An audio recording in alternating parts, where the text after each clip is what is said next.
दोस्तों आज के इस वाले वीडियो में हम बात करने वाले हैं मार्वल यूनिवर्स के दो सबसे खतरनाक और शक्तिशाली मॉन्स्टर के बारे में। जहां एक तरफ हमारा हरा मॉन्स्टर हल्क है तो वहीं दूसरी तरफ एक एलियन सिम्बियोट वेनम। अब जैसा कि हम सबको पता है स्पाइडरमैन नो वे होम के बाद से वेनम भी मार्वल यूनिवर्स का हिस्सा बन चुका है और ऐसे में जब वेनम अब मार्वल यूनिवर्स में आ ही चुका है तो हल्क से उसकी लड़ाई कभी भी हो सकती है।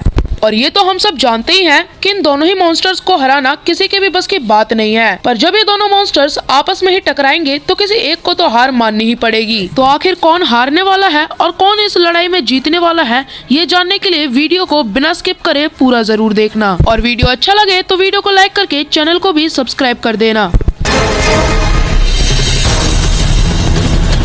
तो अगर हम हल्क के बारे में बात करें तो इसे मार्वल का सबसे पावरफुल और ताकतवर कैरेक्टर कहा जाता है, पर बस ताकत ही वो चीज नहीं है जो हल्क को इतना ज्यादा खतरनाक बनाती है। इसे खतरनाक बनाने के पीछे इसका गुस्सा और इसका पागलपन भी है। अगर बात इसकी ताकत की करें तो ये मिलिट्री की गाड़ियां और मिलिट्री टैंक्स को तो खिलौने की तरह उठा कर पटक सकता है। इसके पंच इतने ज्यादा शक्तिशाली होते हैं कि वो पहाड़ों को भी चकनाचूर कर सकते हैं। इसके एक ही पंच की वजह से विशालकाय लिवायतन भी नीचे आ गया था और अल्ट्रॉन जो दुनिया के ऊपर राज करना चाहता था उसे भी इसने एक ही पंच में हवाई सैर करा दी थी। टोनी स्टार्क के बनाए हल्क बस्टर का इसने क्या हाल किया था ये भी हम देख चुके हैं। अब अगर हम बात करें हल्क के पागलपन की तो ये इतना ज्यादा पागल है कि विशालकाय शटर के ऊपर ऐसे कूद गया था जैसे मानो उसे मार ही देगा। और थॉर को इसने अपने गुस्से और अपने पागलपन का बहुत बार शिकार बनाया है। इसने शक्तिशाली थॉर की ऐसी हालत कर दी थी कि थॉर को भी अपनी जान बचाने के लिए अपने फुल पोटेंशियल पे आना पड़ा था। अब इतना सब कुछ जान लेने के बाद आप अंदाजा लगा सकते हैं कि हल्क कितना ज्यादा शक्तिशाली है। अब अगर बात हम यहाँ पर वेनम की करें तो वेनम भी उतना ही शक्तिशाली और खतरनाक है। वेनम शक्तिशाली तो है ही,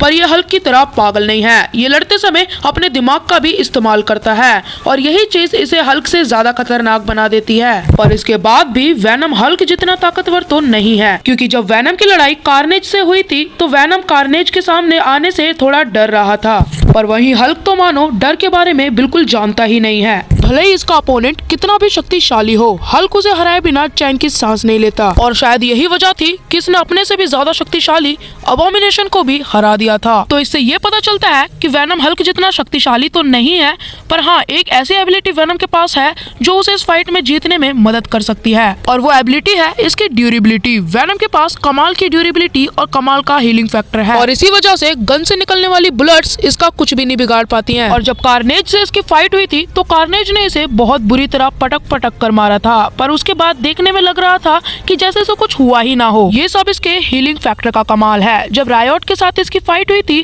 तो उस फाइट के अंदर भी जब जरूरत पड़ी तो इसने अपने हीलिंग फैक्टर का बहुत अच्छे से यूज किया। साथ ही में आग में जलने के बाद भी ये जिंदा बच गया था। इसके हीलिंग फैक्टर को आप वुल्वरीन के हीलिंग फैक्टर से कंपेयर कर सकते हो, पर ऐसी बात नहीं है कि हल्क के पास ये एबिलिटी नहीं है। हल्क के पास भी बहुत कमाल की ड्यूरेबिलिटी है। अब अगर बात हम हल्क की ड्यूरेबिलिटी की कर ले तो इसके ऊपर इंसानों के बनाए हुए वेपन्स का कोई असर नहीं होता।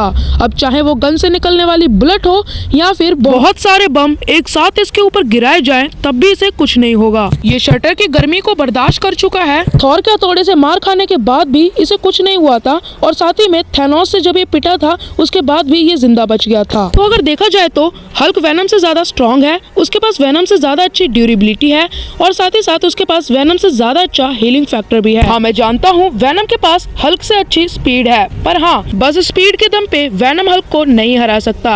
अब इतना सब कुछ जान लेने के बाद हम ये कह सकते हैं कि अगर कभी इन दोनों की लड़ाई होती है तो हाँ हल्क वेनम के ऊपर ज्यादा भारी पड़ेगा और हल्क के ज्यादा चांसेस होंगे इस फाइट को जीत लेने के। बाकी आपको इस फाइट के बारे में क्या लगता है हमें कमेंट सेक्शन में जरूर बताएं, और वीडियो अच्छा लगा हो तो वीडियो को लाइक करके चैनल को भी जरूर से सब्सक्राइब कर दें ऐसे और इंटरेस्टिंग वीडियोस के लिए।